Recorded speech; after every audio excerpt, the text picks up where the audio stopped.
بسم اللہ الرحمن الرحیم۔ محترم ناظرین، جو شخص بھی نماز ظہر کے بعد یہ ایک تسبیح کا عمل زندگی میں صرف ایک بار کر لیتا ہے، ساری زندگی ہر کام اس بندے کا منٹوں میں ہو جاتا ہے اور وہ بندہ رب کائنات کی بارگاہ سے خزانے حاصل کر لیتا ہے۔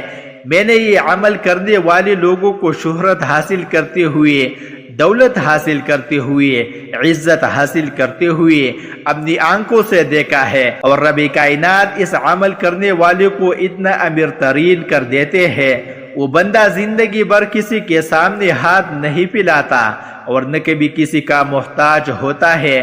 خاص طور پر وہ لوگ جن کو یہ شکوہ رہتا ہے کہ سارا دن دکان پر بیٹھنے کے باوجود کوئی گاہک نہیں آتا، کاروبار ٹپ ہو چکے ہیں، رزق روز بروز بڑھنے کے بجائے تنگ ہوتا جا رہا ہے، ان کے لیے یہ وظیفہ بہت زیادہ مفید ہے، اور پھر تا حیات ساری زندگی اس عمل کے فیوز و برکات اور پھر برنے کے بعد بھی اس عمل کی تاثیر اور برکتیں اس کی اولاد کو منتقل ہوتی رہتی ہے۔ اور اس سے بڑھ کر شاہدی آپ کو آپ کی زندگی میں کسی نے یہ عمل بتایا ہو، اور اس کا ایک خاص طریقہ بتاؤں گا۔ ظہر کا وقت بڑا قیمتی وقت ہے، اور اس وقت کے اندر اللہ کی بڑی رحمت، انوار و تجلیات اترتے ہیں، اور خاص ان لمحوں کے اندر جب آپ یہ عمل کریں گے، یہ کسی بھی دن کسی بھی ظہر کی نماز کے بعد کر سکتے ہیں، اس میں دن کی خاصیت نہیں ہے۔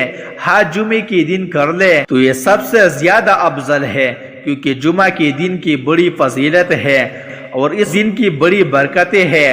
جمعہ کے دن کو عید کا دن بھی کہا گیا ہے۔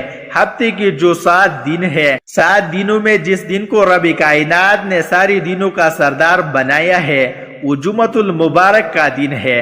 آدم علیہ السلام کو جمعہ کے دن پیدا فرمایا، اور اسی طرح قیامت بھی جمعے کے دن آئے گا۔ جمعہ کے دن کی بڑی خصوصیات ہے۔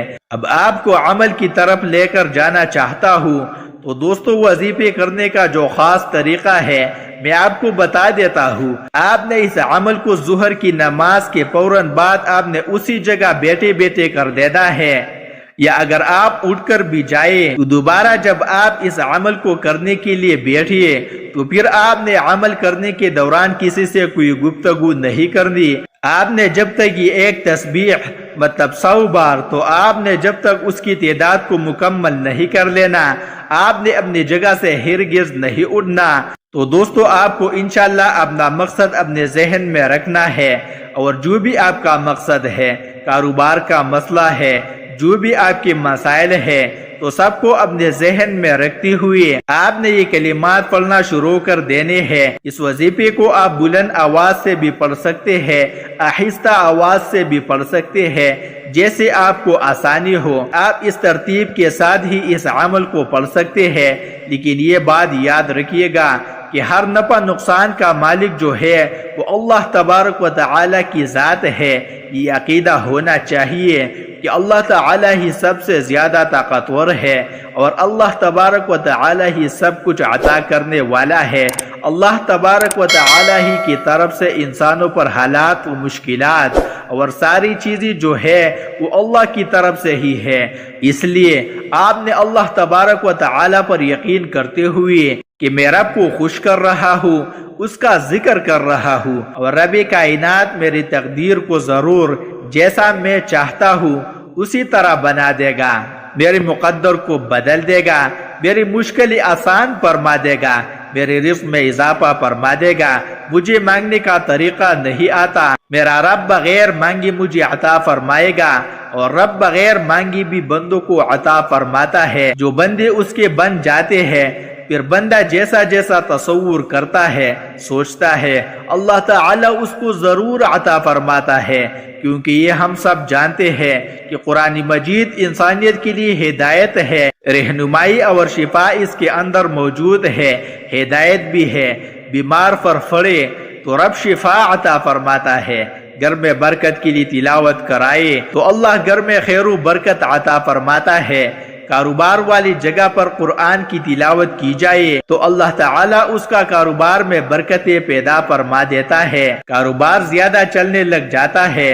تو یہ تو ساری چیزیں یہ واضح کرتی ہے کہ قرآن مجید کے اندر اللہ تعالیٰ نے ہر ایک تاثیر رکھی ہے، حتیٰ کہ یوں سمجھیے کہ جس تصور کے ساتھ، جس نیت کے ساتھ آپ قرآن مجید کی یہ تلاوت کریں گے، رب کائنات آپ کو اسی کے مطابق اس پر اجر بھی عطا فرمائے گا، اور اسی کام کے اندر رب کائنات آپ کو آسانیاں بھی پیدا فرما دے گا۔ اور جو شخص یہ عمل جو میں آپ کو بتانے جا رہا ہوں پوری یقین کے ساتھ کرے گا، اللہ پاک اس کو بہت زیادہ رزق اور مال و دولت عطا کر دے گا، اس کی مشکلات کو ختم کر دے گا، اس کی رزق میں، اس کی روزی میں بہت زیادہ اضافہ ہوگا، ہر گزرتی دن کے ساتھ ساتھ اس کی دولت میں اضافہ ہوتا رہے گا، اس کی مشکل سے مشکل کاموں میں آسانیاں پیدا ہوگی، اس کی جو دلی حاجات ہوگی وہ سب پوری ہوگی۔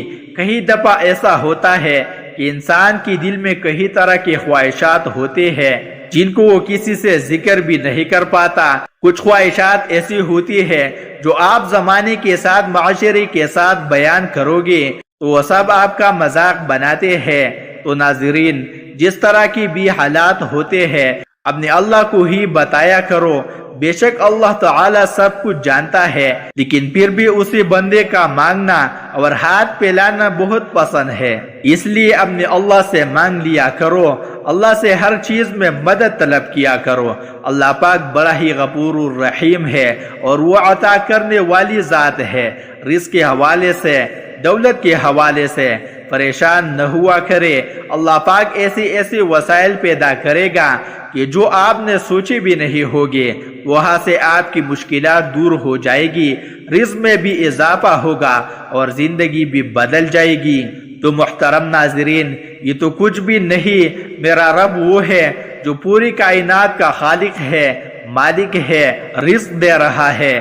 تو آج کا جو تحفہ ہے اس کو تحفہ سمجھ کر آپ نے قبول کرنا ہے اور اس کو اسی ترتیب کے ساتھ کرنا ہے۔ تو اس لیے دوستو، سب سے پہلے یہ بات سمجھے گا کہ علامہ اقبال کا کتنا مقام ہے۔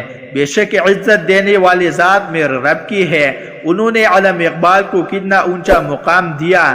کہتے ہیں علامہ اقبال اور داتا صاحب کی آپس میں بڑی گہری دوستی تھی۔ ایک واقعہ ہے علامہ اقبال اور داتا صاحب کا، اور بڑا اہم اور بڑا قیمتی واقعہ ہے، اور اگر آپ کو میں سنانا چاہوں اور آپ اس کو سن لیں تو یقین جانیے آپ کے رونگٹے کھڑے ہو جائے گے کہ داتا صاحب اور علامہ اقبال کی کیسی دوستی تھی۔ علامہ اقبال وہاں ان کا قریب ہی گھر تھا، وہ اب ہر روز فجر کی نماز حضور داتا گنج بخش کے مزار پر پڑھتے تھے۔ آپ کا ایک خادم تھا علامہ اقبال کا جن کا نام تھا علی بخش، اور وہ آپ کے پاس ہر وقت موجود رہتا تھا، جو بھی کام ہوتا تھا وہ کرتا تھا۔ انہوں نے علامہ اقبال کی وصال کے بعد یہ واقعہ بیان کیا، انشاءاللہ میں آپ کو کبھی بتاؤں گا۔ ظہر کی نماز کے بعد آپ یہ پڑھ کر دیکھ لیں، اگر آپ کو اس پوری دنیا کی سلطنت چاہیے، آج تک جو آپ کو نہیں ملا، آج اس تسبیح کو پڑھ کر دیکھ لیں۔ اس تسبیح کو پڑھنے کے بعد آپ ہاتھ اٹھا کر جو بھی مانگو گے، آپ کے ہاتھ بعد میں نیچے آئے گے، پہلے آپ کی دعا قبول ہوگی۔ یہ اللہ کا کلام ہے۔ قرآن مجید اللہ کی ایک ایسی کتاب ہے جس کو اللہ پاک نے دنیا کی شروع ہونے سے آج تک اور قیامت تک اس کی حفاظت کا ذمہ خود لے رکھا ہے۔ اور میرا اللہ قرآن میں فرماتا ہے، جسے چاہو عطا کروں، جسے چاہو کچھ بھی نہ عطا کروں، جسے چاہو عزت دوں، جسے چاہو ذلیل کروں، جس کا چاہو رزق کھول دوں، جس کا چاہو رزق تنگ کر دوں۔ میرے اللہ نے قرآن میں واضح بتا دیا ہے کہ قرآن مجید کی ایک ایک آیت حق اور سچ ہے، اور اس قرآن مجید میں اتنی برکت اور طاقت ہے کہ جو شخص ایک بار اسے اپنے سینے سے لگا لیتا ہے اسے کسی چیز کی کمی نہیں رہتی، اور اس کو دنیا کی تمام تر پریشانیاں ختم ہو جائے گی۔ تو دوستو، آج جو وظیفہ آپ کی خدمت میں لے کر حاضر ہوا ہوں، اس کی برکت یہ ہے کہ اگر آپ کو دولت کی ضرورت ہے، اگر آپ کو ذاتی گھر کی ضرورت ہے تو اس عمل کو کرنے کے بعد اللہ پاک آپ کی رزق کو وسیع اور کشادہ فرما دے گا۔ آپ کو اتنی دولت ملے گی کہ آپ کی تمام تر خواہشات پوری ہو جائے گی اور آپ کی پوری زندگی آرام اور سکون سے گزرے گی۔ آپ کی زندگی میں کسی چیز کی کمی نہیں رہے گی۔ اب ہم وظیفے کی طرف چلتے ہیں۔ تو دوستو، آپ نے ایک تسبیح استغفر اللہ یہ پڑھنے کے بعد آپ نے یعنی کہ 100 مرتبہ یہ پڑھنا ہے، اور یہ تقریباً آپ کی 2-3 منٹ کا عمل ہے۔ اس کے بعد آپ نے یہ درود پاک پڑھنا ہے، اور یہ درود پاک اگر آپ 100 مرتبہ پڑھ لیں تو سب سے اچھا ہے۔ یعنی کہ آپ درود تنجینہ پڑھے ہر جمعۃ المبارک کی دن ظہر کے بعد 100 مرتبہ پڑھ لیں، انشاءاللہ تعالی ساری زندگی آپ کسی کی محتاج نہیں ہوگے۔ بن مانگے رب کائنات آپ کو عطا فرمائے گا، اور ہر چیز آپ کو غیب کے خزانوں سے ملے گی۔ 100 مرتبہ یعنی کہ آپ درود تنجینہ پڑھ لیں۔ درود تنجینہ ان درودوں میں سے نہیں ہے جو رسول اللہ صلی اللہ علیہ وسلم سے منقول ہے، بلکہ یہ بزرگوں کی مجربات میں سے ہے، اور اسے علامہ سخاوی رحمۃ اللہ علیہ نے علامہ فاکہانی رحمہ اللہ علیہ کی کتاب الفجر المنیر کے حوالے سے نقل کیا ہے۔ اور واقعہ یہ ہے کہ موسیٰ الضریر رحمۃ اللہ علیہ ایک مرتبہ سمندر میں سفر کر رہے تھے کہ طوفان آیا جس کا نام اقلابیہ ہے، اور عام طور پر اس طوفان میں پھنسنے والے بچتے نہیں ہے۔ موسیٰ الضریر نے خواب میں رسول اللہ صلی اللہ علیہ وسلم کو دیکھا۔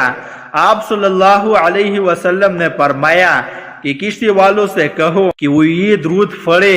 شیخ جاگے اور لوگوں کو اس درود کے پڑھنے کا کہا تو 300 بار ہی پڑھنا تھا کہ اللہ تعالیٰ نے اس مصیبت کو دور کر دیا اور طوفان سے نجات مل گئی۔ تو جس طرح اللہ پاک نے اس درود پاک کی فضیلت سے موسیٰ رحمت اللہ علیہ کی مشکل آسان کی تھی، اسی طرح اللہ پاک آپ کی بھی تمام پریشانیاں، مصیبتیں اور تمام مشکلات دور کر دے گا، اور آپ کی تمام مسائل حل کر دے گا۔ آمین۔ محترم ناظرین، اللہ تعالیٰ کے 99 ناموں میں سے کوئی ایک نام کمنٹ باکس میں لکھ کر ضرور شیئر کریں۔ شکریہ۔